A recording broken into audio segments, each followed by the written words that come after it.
Assalamualaikum warahmatullahi wabarakatuh. Waalaikumsalam warahmatullahi wabarakatuh, Mem. Apa kabar kalian, Nak? Sehat semua? Insya Allah, Mem. Alhamdulillah. Baik ya, sebelum kita mulai, kita doa bersama. Bismillahirrahmanirrahim. Rabbi zidni ilman, warazukni fahman, wa amalan solihan. Rabbi srohli sodari, wa yassirli amri, wahlul uqdatam min lisani yafqahu qauli.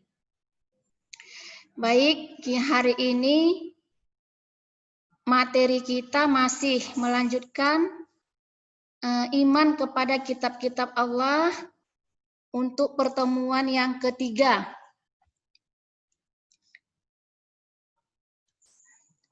Sebelumnya Ibu bacakan indikator pembelajaran kita, yaitu menjelaskan makna iman kepada kitab-kitab Allah Subhanahu wa Ta'ala, menjelaskan kandungan dalil nakli tentang iman kepada kitab-kitab Allah Subhanahu wa Ta'ala, mengidentifikasi ciri-ciri orang yang beriman kepada kitab-kitab Allah Subhanahu wa Ta'ala, menunjukkan perilaku yang mencerminkan iman kepada kitab-kitab Allah Subhanahu wa Ta'ala.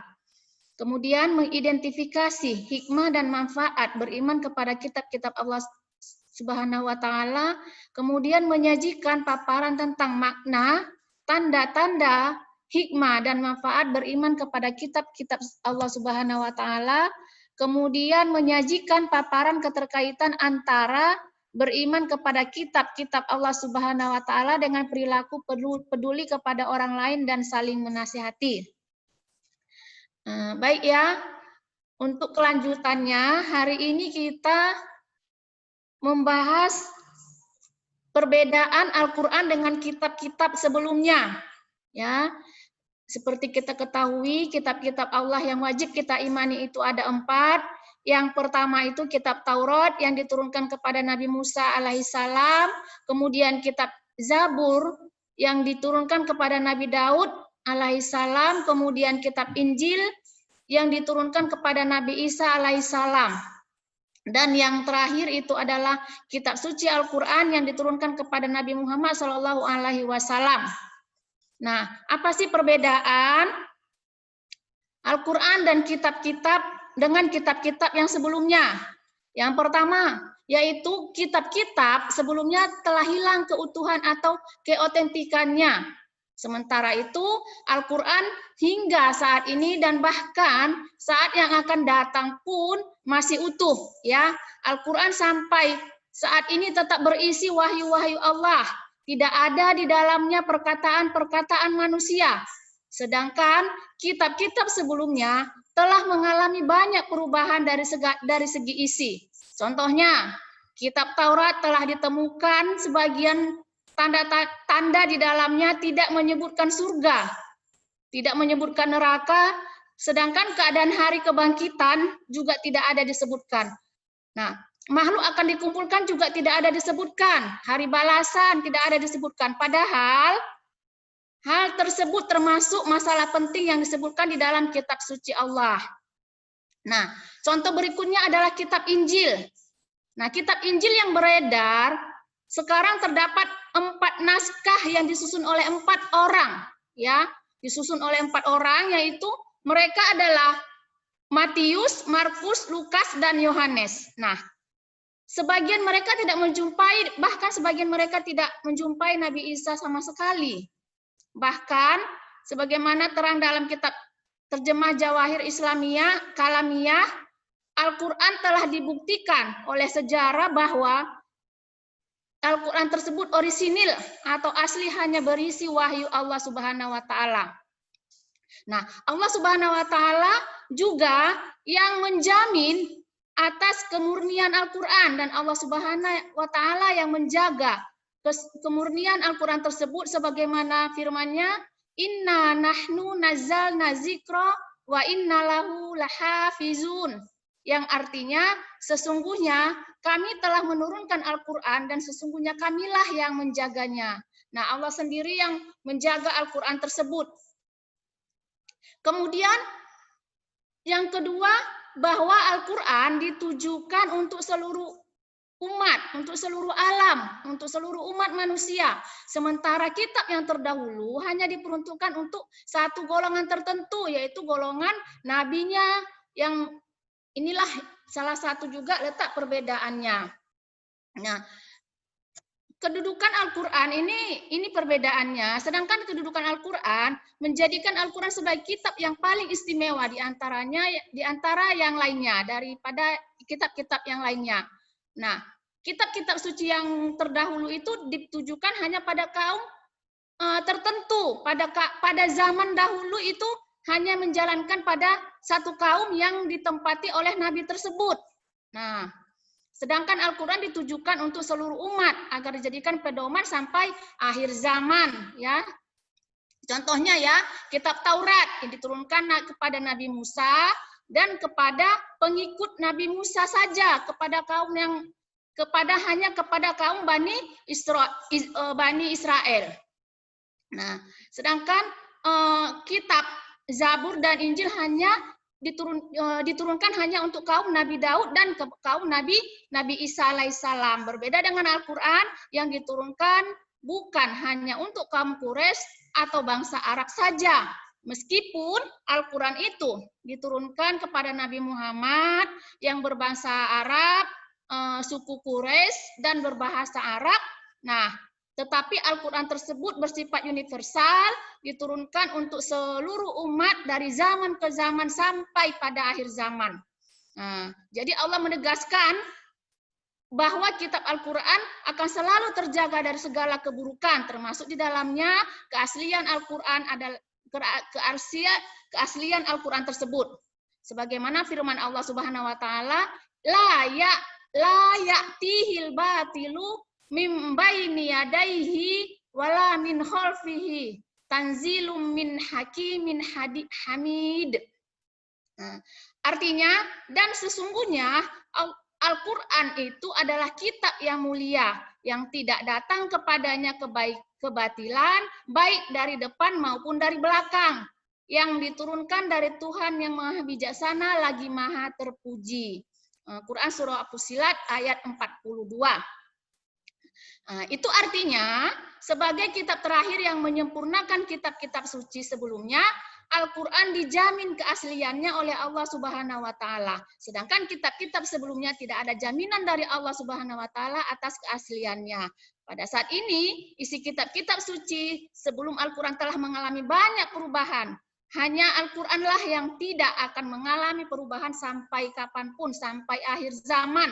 Ya, itulah yang kedua. Yang ketiga, perbedaannya bahwa kitab-kitab terdahulu menggunakan bahasa kaum yang mana pada saat sekarang ini telah hilang bahasa tersebut. Hanya bahasa itu adanya pada beberapa waktu silam. Berbeda dengan Al-Quran, Al-Quran berbahasa Arab yang kini digunakan oleh berjuta-juta manusia. Jadi hingga saat ini bahasa Al-Quran itu, bahasa Arab itu masih dipakai. Nah, kitab suci sebelumnya tidak. Nah, kitab suci sebelum Al-Quran diturunkan dalam bahasa yang telah mati sejak beberapa abad yang lalu. Tidak ada lagi bahasa tersebut. Nah, jadi maksudnya tidak ada orang yang bercakap-cakap lagi dalam bahasa tersebut. Tidak ada orang yang memakai bahasa itu lagi. Sudah mati di telan zaman, ya. Maka sedangkan Al-Quran bahasanya pada masa sekarang ini masih digunakan. Kitab Taurat diturunkan Allah kepada Nabi Musa dengan bahasa Ibrani. Kitab Zabur diturunkan kepada Nabi Daud dengan bahasa Kipti. Kitab Injil diturunkan oleh Allah kepada Nabi Isa dengan bahasa Aranik atau Suryani. Nah, sekarang tidak ada lagi bahasa tersebut dipergunakan. Sudah hilang di telan masa. Sudah habis masanya. Tidak dipakai lagi bahasa tersebut. Nah, sedangkan Al-Quran Sampai sekarang masih dipakai bahasanya, masih bagus, masih digunakan, bahkan masih banyak orang yang mengkaji ilmu-ilmu dengan bahasa Arab. Bahkan ilmu-ilmu tersebut masih banyak dalam bahasa Arab diterjemahkan kepada bahasa orang-orang yang ingin menggali dari ilmu-ilmu tersebut. Seperti kita ketahui bahwa ilmuwan Islam itu sangat banyak, seperti Avicenna, seperti Khawarizmi. Nah, bahasa-bahasa mereka itu adalah bahasa Arab. Nah, sekarang masih dipakai, diterjemahkan malahan ke dalam bahasa orang yang ingin ilmu tersebut. Nah, jadi bahasa-bahasa kitab sebelum Al-Quran itu bagaimana? Tidak ada lagi, sudah hilang di telan masa. Jadi bagaimana kitab-kitab yang mereka pakai? Sudah tidak asli lagi, sudah banyak perubahan, sudah banyak diganti, jangankan bahasa, bahkan isi pun sudah banyak yang ditukar, diganti ya dengan pengalaman atau ilmu mereka. Sedangkan Al-Quran murni ya, makanya Nabi Muhammad itu diutus oleh Allah Subhanahu wa taala dalam keadaan buta huruf, tidak pandai tulis baca, sehingga ya sekiranya Nabi Muhammad diutus Allah itu manusia yang tidak buta huruf, manusia yang pandai tulis baca, maka dengan mudahnya orang-orang akan berprasangka, wah, jangan-jangan Al-Quran itu ciptaan Nabi Muhammad. Jangan-jangan Al-Quran itu adalah buatan Nabi Muhammad. Nah, tidak ya. Makanya hikmahnya juga Nabi Muhammad itu diutus oleh Allah dalam keadaan buta huruf itu salah satunya. Bahwa murnilah memang tidak buatan, tidak karangan, tidak ciptaan oleh Nabi Muhammad Sallallahu Alaihi Wasallam. Murnilah Al-Quran itu adalah diturunkan oleh Allah Subhanahu Wa Taala melalui malaikat Jibril kepada Nabi Muhammad Sallallahu Alaihi Wasallam. Kemudian yang keempat, Al-Quran memuat ringkasan ajaran-ajaran ketuhanan di dalam kitab-kitab dan mengukuhkan kebenaran ajaran-ajaran yang terdapat di dalam kitab-kitab terdahulu, yakni Taurat, Zabur, dan Injil. Jadi Al-Quran itu memuat ringkasan-ringkasan ajaran ketuhanan, ya. Ada beberapa isi kandungan Al-Quran itu, yang pertama itu ya akidah. Nah, dalam Al-Quran itu terdapat akidah, yaitu keyakinan seseorang terhadap Allah, terhadap Rasul, terhadap kitab-kitab Allah, terhadap malaikat-malaikat Allah, kepada hari kiamat dan takdir. Nah, kemudian apalagi isi kandungan Al-Quran itu ada menyangkut ibadah. Nah, ibadah di dalamnya dimuatlah tata cara beribadah, tata cara berwudu, tata cara sholat, tata cara bagaimana ibadah-ibadah yang lainnya juga. Kemudian Al-Quran juga memuat akhlak. Nah, di dalam Al-Quran, perilaku dan tingkah laku manusia, baik akhlak terpuji maupun akhlak yang tercela, itu diatur.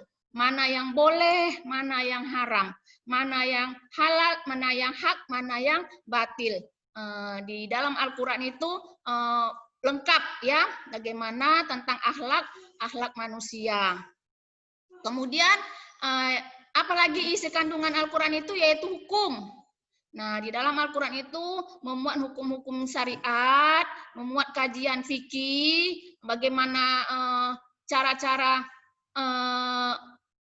pembagian harta warisan, bagaimana cara-cara berjinayah, bagaimana cara-cara tentang munakahat.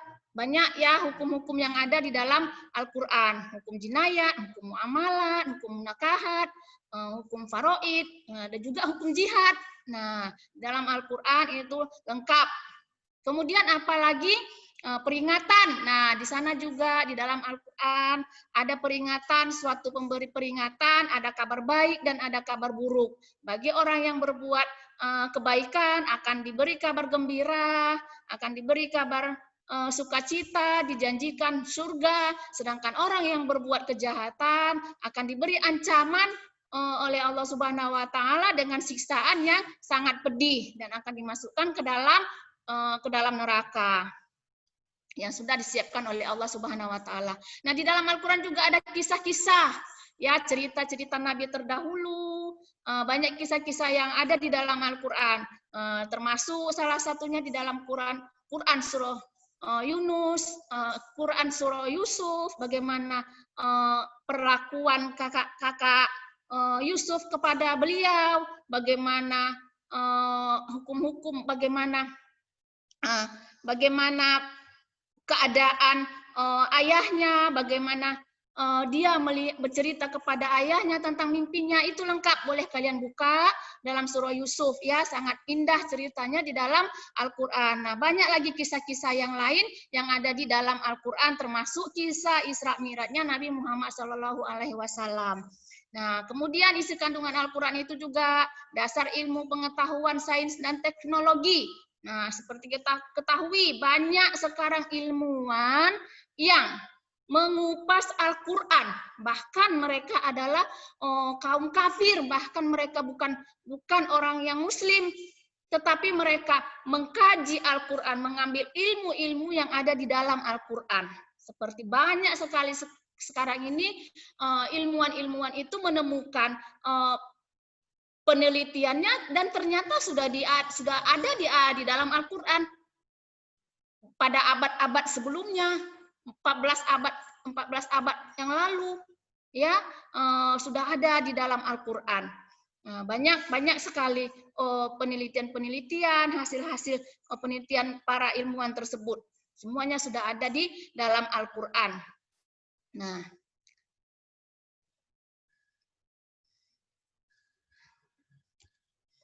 Nah, tujuannya. Nah, apa tujuan Al-Quran itu diturunkan? Menurut Muhammad Quraisy Shihab menyebutkan ada beberapa tujuan diturunkannya Al-Quran, yaitu yang pertama membersihkan dan mensucikan jiwa dari segala bentuk syirik, serta memantapkan keyakinan tentang keesaan yang sempurna bagi Tuhan semesta alam. Nah, jadi membersihkan dan mensucikan jiwa, ya, dengan membaca Al-Quran kita bisa mensucikan jiwa kita, menenangkan jiwa kita, bisa untuk mengatasi banyak masalah, ya. Kalau kita lagi banyak masalah, banyak pikiran, hati kita tidak tenang, kita bisa membaca Al-Quran, maka hati kita akan menjadi tenang. Kemudian apalagi tujuannya? Mengajarkan manusia yang adil dan beradab, yakni bahwa umat manusia merupakan umat yang seharusnya dapat bekerja sama dalam pengabdian kepada Allah dan pelaksanaan tugas kekhalifahan.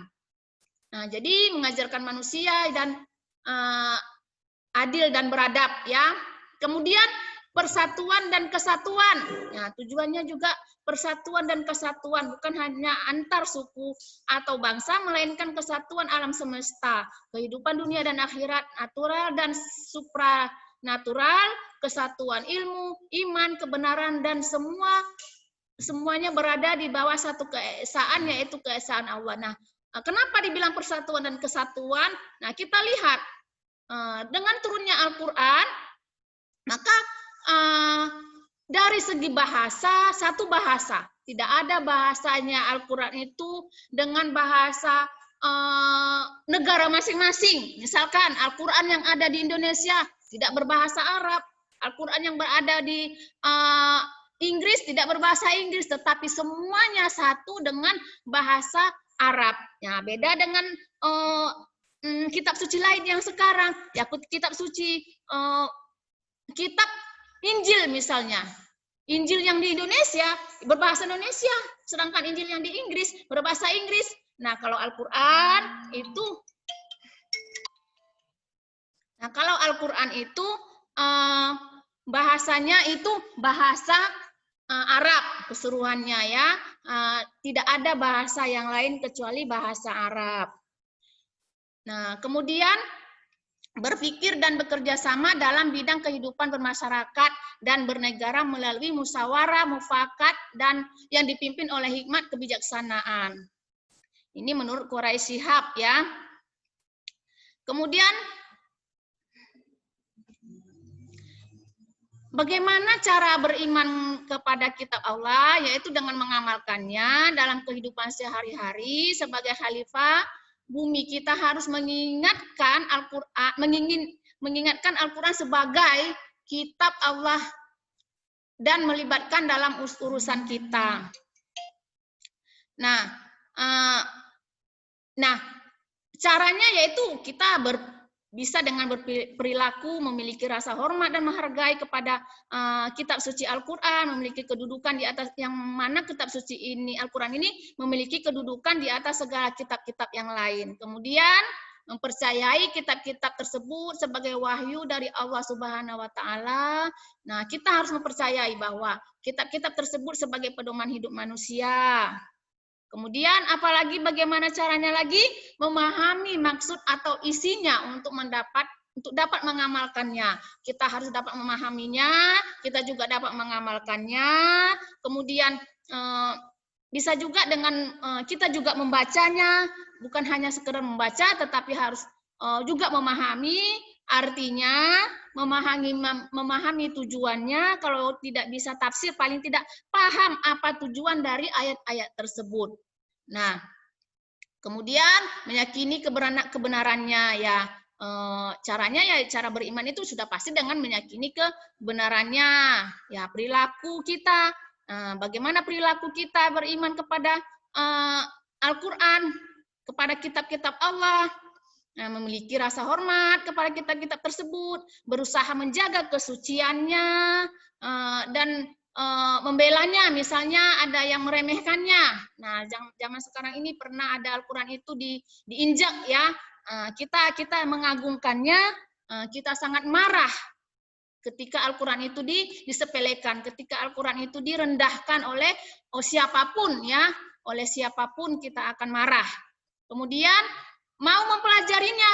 Nah, itu juga salah satu perilaku kita untuk tanda kita beriman kepada kitab-kitab Allah, yaitu mau mempelajari dan sungguh-sungguh mendapatkan petunjuk-petunjuk yang ada di dalamnya, baik dengan membaca sendiri maupun menghadiri majelis taklim ataupun dengan belajar ya. Kalau kalian sekarang ini dengan belajar, carilah sekolah-sekolah yang memang mempelajari Al-Quran seperti sekolah kita ya, termasuk sekolah yang banyak mempelajari Al-Quran.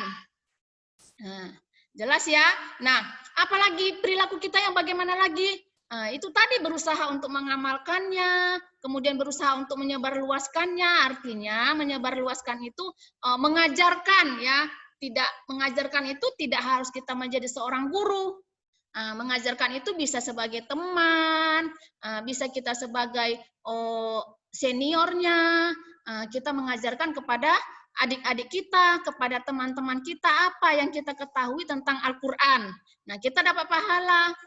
Kita juga kita sudah termasuk sebagai orang yang menyebarluaskan petunjuk-petunjuk yang ada di dalam Al-Quran.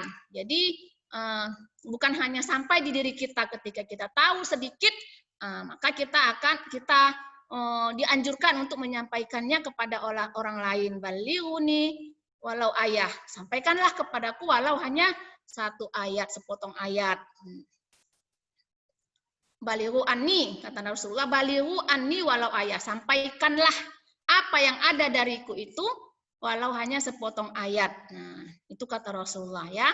Kemudian apalagi perilaku kita yang menunjukkan bahwa beriman kepada kitab, tunduk dan patuh kepada hukum yang ada di dalam kitab Al-Quran tersebut, di dalam kitab-kitab tersebut ya. Sebenarnya di dalam kitab-kitab tersebut hanya saja pada saat ini hanya kitab Al-Quran lah yang masih yang dipedomani, maka ketunduk dan patuh kepada Al-Quran. Kalau pada zamannya dulu nabi-nabi yang lain, zaman kitab-kitab yang terdahulu ya, berarti kan umatnya patuh dan tunduk kepada kitab-kitab yang diturunkan kepada nabi-nabi mereka. Nah, sekarang patuh, dan pada saat ini Al-Qur'an yang masih yang harus kita pedomani, maka kita itu tunduknya kepada hukum yang ada di dalam kitab suci Al-Qur'an. Nah, itu ya. Kemudian apalagi yang terakhir dari materi kita di dalam beriman kepada kitab-kitab Allah ini, yaitu kita di sini harus bisa mendapatkan hikmah dari beriman kepada kitab-kitab Allah.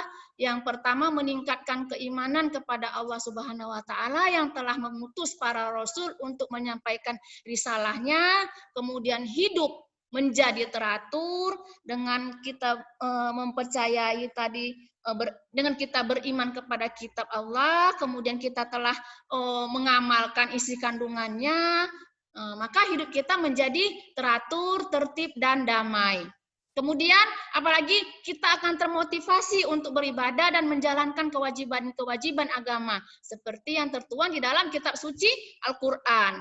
Kemudian menumbuhkan sikap optimis karena telah dikaruniai pedoman hidup dari Allah untuk meraih kesuksesan baik di dunia maupun di akhirat. Nah, seperti sudah kita ketahui bahwa dengan berpedoman kepada Al-Qur'an, maka kita akan meraih kesuksesan baik di dunia maupun di akhirat.